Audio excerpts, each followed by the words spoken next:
سەبارەت بە ئاماری ڕووداوەکانی زیانی بەفربارین لە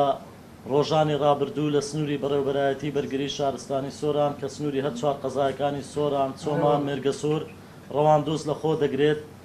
دیارە لە ئەنجامی زۆری ڕێژەی بەفربارین کە ماوەی 24 کاتژمێری خایان زیانێکی زۆری گەیان بە تایبەت لە سەنتەری قەزای سۆران کە بەم شێوەی خوارەوەیە کە بریتە لە 25 ڕووداوی جۆراوجۆر. ڕووداوەکان بەم شێوە دیارە لە ئەنجامی ئەو شەپۆڵە بەفربارینە 4 پیشانگای کڕین و فرۆشتنی ئۆتۆمبیل بەهۆی پاڵەپەستۆی بەفرەوە تووشی داڕمان هاتن و بەو هۆیەوە زیان بە 50 ئۆتۆمبیلی هاوڵاتیان گەیشت کە لە نێو ئەو پیشەنگانە ڕاوەستا بوون و زیانێکی زۆری مادیان بەرکەوت و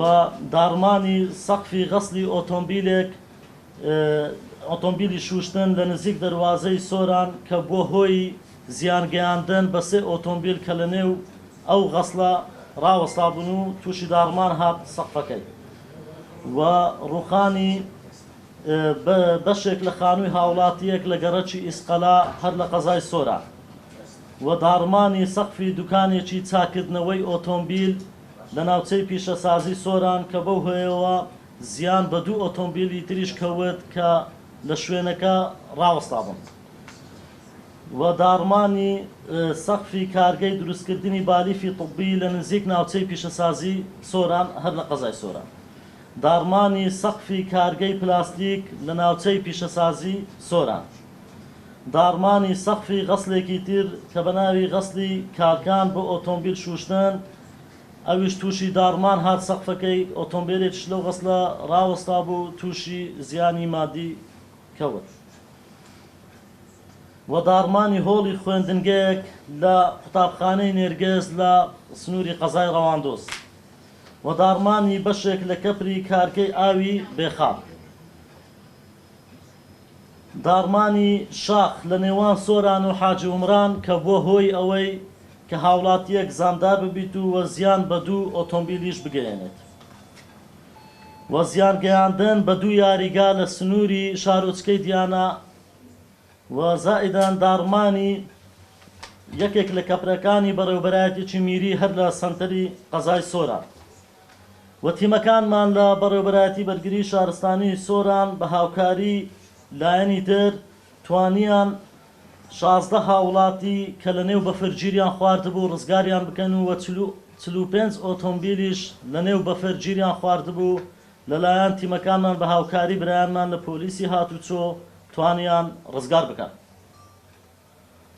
و ڕزگارکردنی 9 پێشمەرگە لەلایەن تیمەکانمان لە بەرگری شارستانی کۆمەلگای حاجی عومران و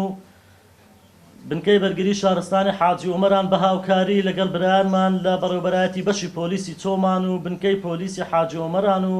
هەروەها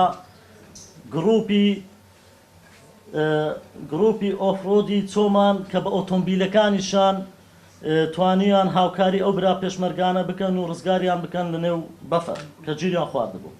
سەبارەت بە زیانی گیانی و زیانی مادی لە کۆی ئەو ڕووداوانە دیارە زیانی گیانی تۆمار کراوە، هەڵبەت زیانی مادی زۆریش تۆمار کراوە.